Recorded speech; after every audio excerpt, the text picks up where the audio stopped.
What's good, y'all? Welcome back to Rick Knows Hoops. I'm your host, Tyreek. Be sure to leave a like, subscribe if you are new. It's a channel where we talk about NBA basketball, so if you love hoops, this is the place for you.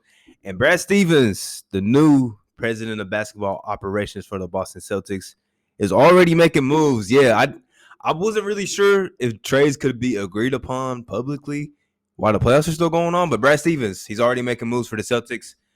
That's what he was put in the position to do as he stepped down as head coach and stepped up after Danny Ainge decided to call it quits.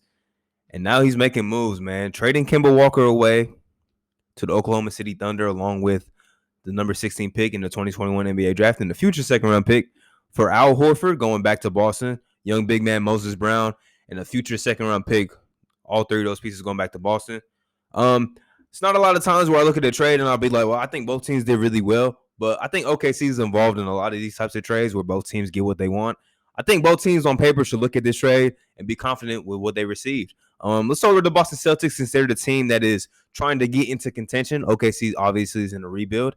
I think this is a W of a trade for Danny Ainge. It may not be big names coming back, but it's positions of need. It's positions of need. The Celtics have been missing that big man, that reliable big, since Al Horford left in 2019 free agency.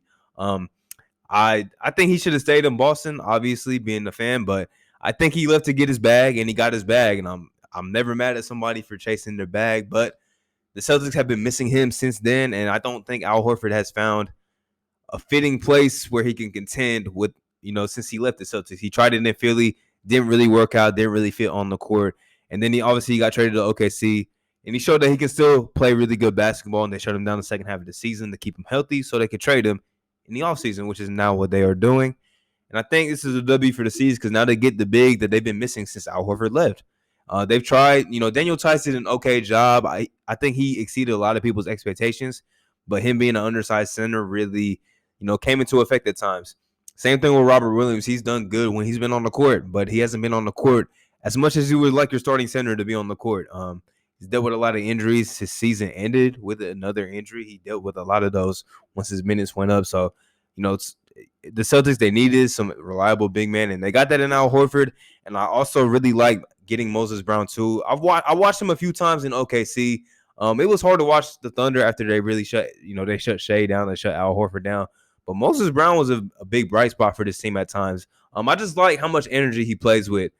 And I think, him being a young, raw prospect still, he can really develop into a very good big. I think at worst, just being a rotational big, I think he can be similar to what Nicholas Claxton has been for the Brooklyn Nets. I think that's what he can be for the Celtics team. And if Robert Williams does struggle with injuries or anything of that magnitude, he will be somebody that you can rely upon to be thrown into the rotation and play very good minutes. The future second round pick is really just a throw in this trade. But I think what really made the Celtics have to give up the first round pick was also getting Moses Brown back, because I think he's somebody that has a lot of potential, and put in the right situation, in the right system, and given the right opportunities, I think he can blossom into a very good big man in this league. But the main piece, obviously, of this trade is getting Al Horford back. You get a vet, which this team has lacked, just veteran leadership since he's left. And I think, his leadership was an underrated part of those Celtics teams when he was in Boston. So it's good to see him back in green. And I think first trade for Danny Ainge, the return, a big-time W. Now, what you gave up Kemba Walker. And I see a lot of Celtics fans were asking me, like, we don't understand why we're giving up Kemba. There's a few reasons why Kemba is not a Boston Celtic anymore. There's very good reasons why. One, the knee injury. That's why the Celtics were trying to trade him this past offseason, man. The knee was scary. I mean, I was saying, like, that knee really concerns me a lot because Kemba, we know what type of player he is when he's healthy, but he was dealing with that knee injury really all the second half of the 2020 season. And then, he missed a big portion of the beginning of this season. He was in and out of the lineup. Ended up missing the majority of that Nets series with the knee injury. So it was very concerning the entire year for Kemba. And a team like the Celtics that are trying to vault themselves into contention, they couldn't really do it with Kemba and also with his big contract.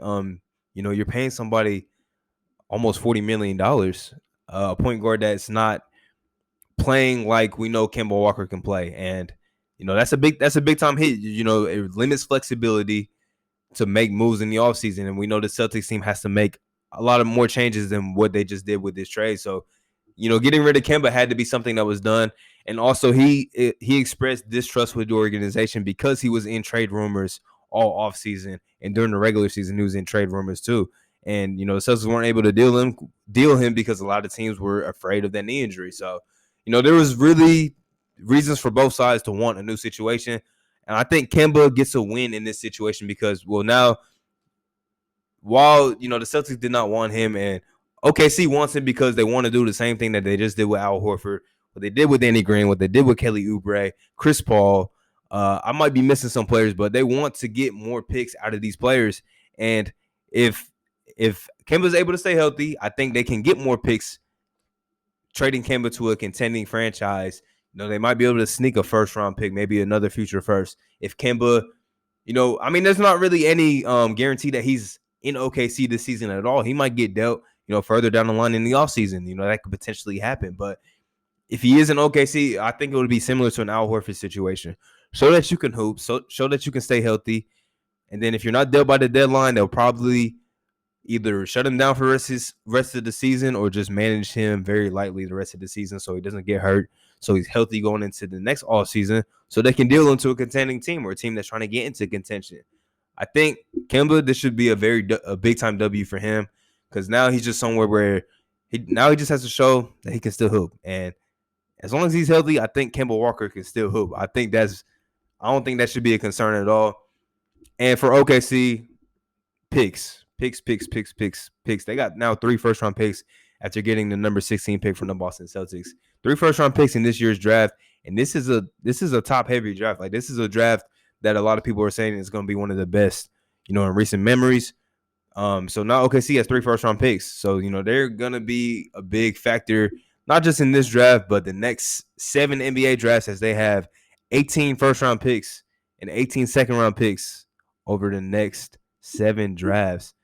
There's only 15 roster spots. So Sam Presti's doing the rebuild amazingly, but we've seen teams like the Celtics get those picks and not do a whole lot with them. The Celtics did draft 2 All-Stars with those picks, but they also, fumbled some. They didn't put a package together to go and try and get a star that was unhappy in this situation. They didn't do that. So let's see if OKC can learn from the Celtics' mistakes and take it a step further, because I think right now they're setting up perfectly. Like, they're doing the rebuild as good as you can do it, and they're taking in talent that, has bad contracts or has, dealt with injuries or whatnot, and they're getting first-round picks out of these guys. So, Sam Presti, shout out to him for doing this.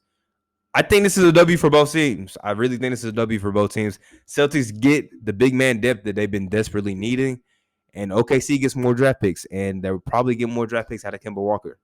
That's just how this good stuff goes. I think great job for Brad Stevens in his first move as president of basketball ops. Next for the Celtics is definitely finding that head coach. There's been a few names in the rumors, but I think it's not going to be a quiet offseason for the Celtics. Just other than this trade and the head coaching search, I think there's going to be a lot more moves because this Celtics team is still really incomplete. Do they trust Marcus Smart enough to be the point guard, or do they go out and get, a playmaking guy? We'll see what happens with this team, but I think W for both teams in this situation. Let me know what y'all think in the comments. If you agree, if you disagree, if you think the Celtics lost this trade, if you think they won, if you think OKC. Well, I don't think OKC can lose because they're getting picks, but, let me know if you think, is this an even trade, or did one team get over on the other, man? Let me know what y'all think. This was a quick one, but Brad Stevens. I got to get used to that. Brad Stevens making his first trade for the Boston Celtics. Peace out, y'all.